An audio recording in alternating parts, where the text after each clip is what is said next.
दो पुरानी कहानियाँ पढ़कर सोचें कि आप इन परिस्थितियों में कैसे निर्णय करेंगे। कहानी नंबर 1। एक कंपनी की हर दिवाली की पूर्व संध्या पर एक पार्टी और लॉटरी आयोजित करने की परंपरा थी। लॉटरी ड्रॉ के नियम इस प्रकार थे। प्रत्येक व्यक्ति एक फंड के रूप में 100 रुपये का भुगतान करता है। कंपनी में 300 लोग थे, यानी कुल 30,000 रुपये जुटाए जा सकते हैं। विजेता सारा पैसा ले जाता है। लॉटरी ड्रॉ के दिन कार्यालय चहल पहल से भर गया। सभी ने कागज की पर्चियों पर नाम लिखकर लॉटरी बॉक्स में डाल दिया। हालांकि एक युवक लिखने से झिझक रहा था। उसने सोचा कि कंपनी की सफाई वाली महिला के कमजोर और बीमार बेटे का नए साल की सुबह के तुरंत बाद ऑपरेशन होने वाला था, लेकिन उसके पास ऑपरेशन के लिए आवश्यक पैसे नहीं थे, जिससे वह काफ़ी परेशान थी। भले ही वह जानता था कि जीतने की संभावना कम है, केवल 0.33% संभावना। उसने नोट पर सफाई वाली महिला का नाम लिखा।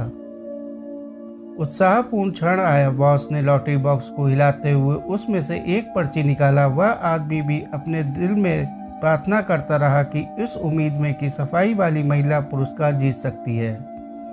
तब बॉस ने ध्यान से विजेता की नाम की घोषणा की और लो, चमत्कार हुआ। विजेता सफाई वाली महिला निकली। कार्यालय में खुशी की लहर दौड़ गई और वह महिला पुरस्कार लेने के लिए तेजी से मंच पर पहुंची।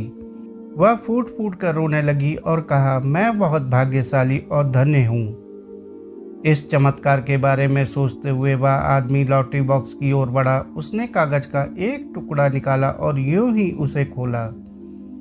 उस पर भी सफाई वाली महिला का नाम लिखा था। वह आदमी बहुत हैरान हुआ। उसने एक के बाद एक कागज के कई टुकड़े निकाले।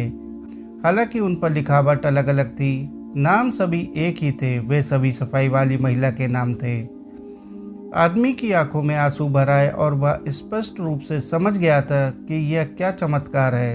लेकिन चमत्कारी आसमान से नहीं गिरते, लोगों को इसे खुद बनाना पड़ता है। कहानी नंबर 2। एक दिन दोपहर को एक दोस्त के साथ सब्जी बाजार टहलने गया।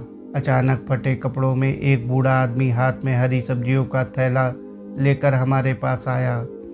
उस दिन सब्जियों की बिक्री बहुत कम हुई थी। पत्ते निर्जलित और पीले रंग के लग रहे थे और उनमें छेद हो गए थे, जैसे कि कीड़ों ने काट लिया हो। लेकिन मेरे दोस्त ने बिना कुछ कहे 3 थैली खरीद लिए।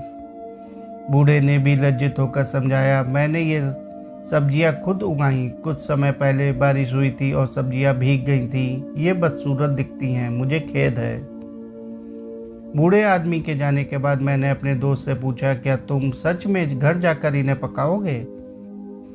वह मुझे ना कहना नहीं चाहता था। ये सब्जियां अब नहीं खाई जा सकती, तो फिर इसे खरीदने की परेशानी क्यों उठाई? मैंने पूछा। उसने उत्तर दिया, क्योंकि उन सब्जियों को खरीदना किसी के लिए भी असंभव है।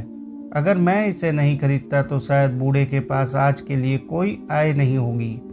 मैंने अपने मित्र की विचारशीलता और चिंता की मन ही मन प्रशंसा की। आगे चलकर मैंने भी बूढ़े व्यक्ति को पकड़ लिया और उससे कुछ सब्जियां खरीदी। बूढ़े ने बहुत खुशी से कहा, मैंने इसे पूरे दिन बेचने की कोशिश की, लेकिन कोई भी खरीदने के लिए तैयार नहीं था। मुझे बहुत खुशी है कि आप दोनों मुझसे खरीदे। बहुत बहुत धन्यवाद। मुट्ठी भर हरी सब्जियां जो मैं बिल्कुल नहीं खा सकता ने मुझे एक मूल्यवान सबक सिखाया। जब हम निचले स्तर पर होते हैं तो हम सभी आशा करते हैं कि हमारे साथ चमत्कार होंगे, लेकिन जब हम सक्षम होते हैं तो क्या हम चमत्कार करने वाले बनने को तैयार होते हैं?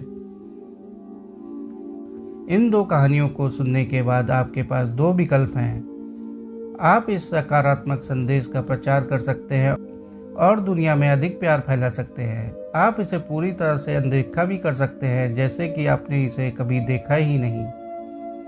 हालांकि आपकी छोटी सी साझा कार्रवाई अनगिनत दुर्भाग्यपूर्ण लोगों की नीति को रोशन कर सकती है। साथियों, कहानी को आखिर तक सुनने के लिए आपका बहुत बहुत शुक्रिया।